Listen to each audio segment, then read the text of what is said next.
I'm Heather Malone, Deputy Mayor, and I'm here today talking to Kevin Cooper with regards to our concerns about the banana freckle.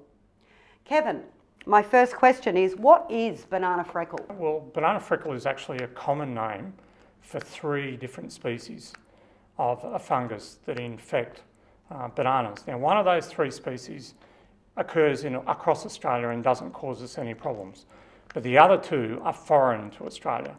And the one that we've just found in August 2013, that's one of those that we don't want in Australia, and it causes significant production losses across banana crops.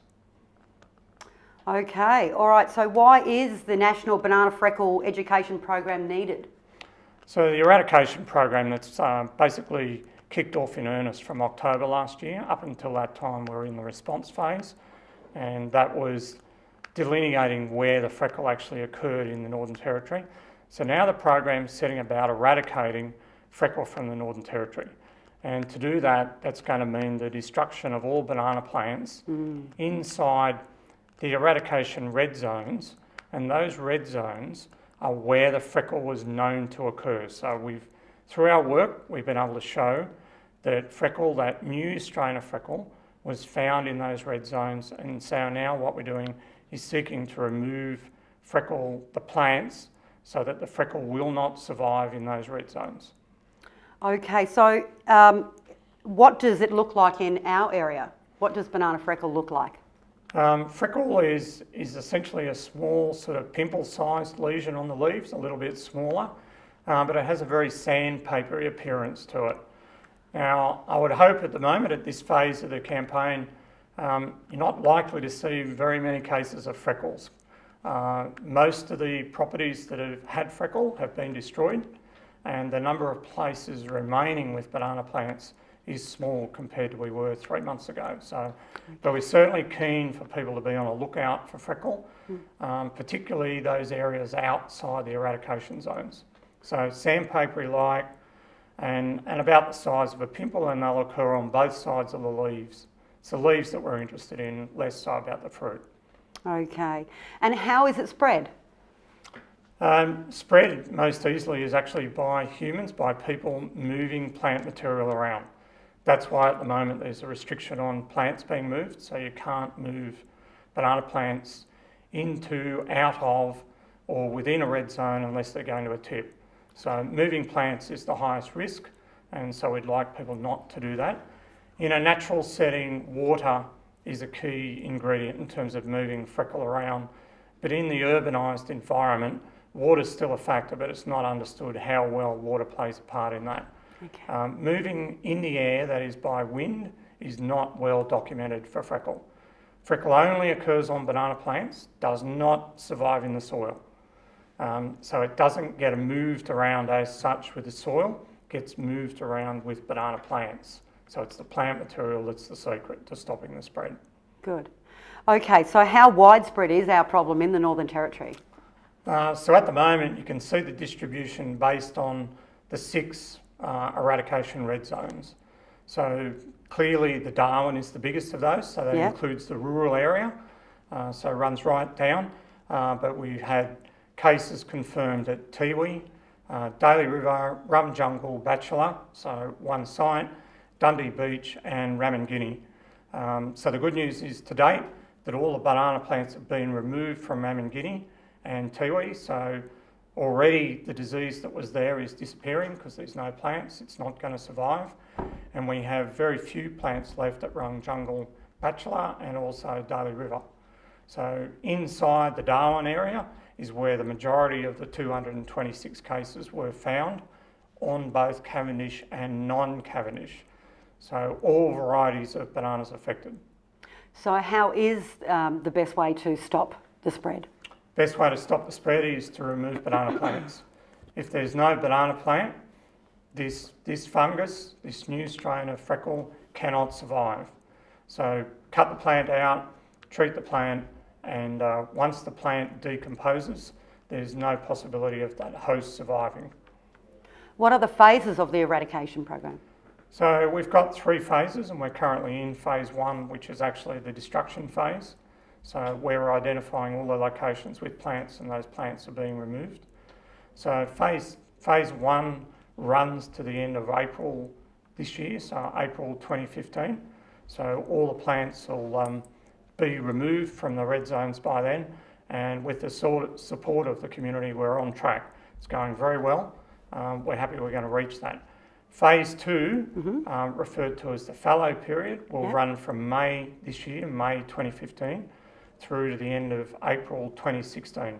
So that is no plants inside the eradication red zones. Okay. And what everyone's looking forward to is basically 1st of May 2016, from then on through to April 2017 is the replanting phase, the sentinel phase. So that's where there'll be controlled reintroduction. We want a lot of people, 3,500 to 4,000 households, we'll provide them with plants, and those plants will act as sentinels so that we can be sure that the freckle has gone. And then after May 2017, everything will be back to normal. There will still be some monitoring in the following 12 months, but basically things will be normalised after that date. Okay. Is there help with the destruction of the banana plants available for the residents?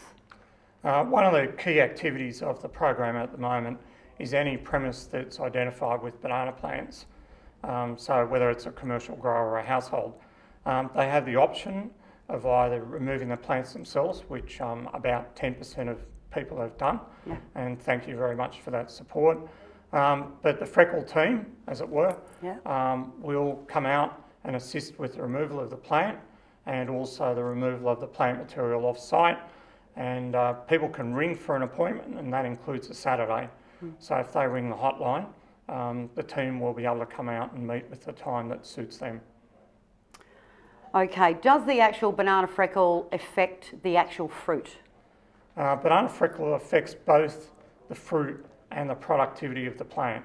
So certainly what's well known across the community is that the fruit gets blemishes on it.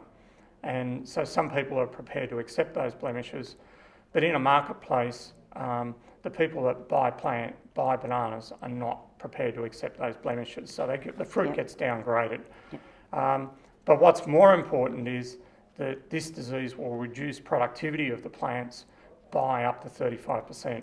So that's pretty much 1 out of 3 bananas won't be grown in the future if this disease was to become established. And then if it is established, in a commercial sense, people would have to start using increased use of fungicide to try and control the disease. So 2 cases of increased cost, 1 because you get less bananas, and then also more use of fungicide to actually control the freckle. Okay. Will there still be availability of bananas in our market? Absolutely. We're working very closely with the wholesalers, particularly around Darwin, and they've actually got permits in place to be able to continue to acquire bananas and supply them to the supermarkets. And we're working with a couple of them closely to also try and get supply to those weekend markets as well. We know they're an important part of what is the culture of Darwin and the surrounding areas. And with the price of bananas, is this whole program going to affect the price of bananas? There's no indication at the moment that the supply of bananas, particularly to Darwin, but also to some of those regional areas, is going to increase. We've clearly been keeping an eye on that. We're consumers like everyone else, so we've been having a look each time we go to the supermarket, and we're pretty confident at the moment that the banana supply into Darwin, provided there's no cyclones and things that affect where they're grown, should be pretty much what people would expect them to be. Okay, how do we know that the person at our front door is from the Banana Freckle program? Look, this is very important to us, that when people are meeting someone from the program, they do ask for their identification. So the first thing that ought to be very obvious is that they have a very distinctive shirt which has NT Government and also the Freckle program embroidered on the shirt. And each of those people, at least 1 out of the 2 that attend, will have an authority card with a picture and ID on them as an inspector under the Act. So if they don't have that ID, I'd suspect they either contact the program or they contact the police because they're not a legitimate member part of the program. So how do they actually contact the team? They can ring the hotline or they can send us an email. So the hotline 1800 771 163 or banana@nt.gov.au, and we'll get back to them if we can't answer it straight away, but it's pretty much there 24/7, and the email is very good for us because we're able to get back to people in their time as well as ours. Okay, in closing, I was just wondering if you had any further comments or advice that you could give our banana growers or residents that are still feeling concerned. What's really important is we can eradicate banana freckle from the Northern Territory. This is very much doable. The great support we've been getting from the community across the board, not only with the destruction phase, which is everyone focuses on, but the management around movements. There's a high level of compliance around that. And so if we continue to get that support, we'll be able to eradicate it. Right now in the phase, the key thing is any plant that remains in a red zone is a potential reservoir for the fungus into the future. So if we all keep working together to remove those plants by the end of April, we're going to be well on our way to eradicating freckle from the Northern Territory.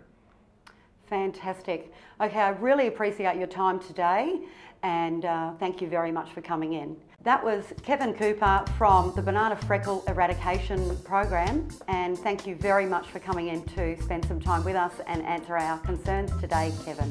Thanks very much, Heather. Thank you.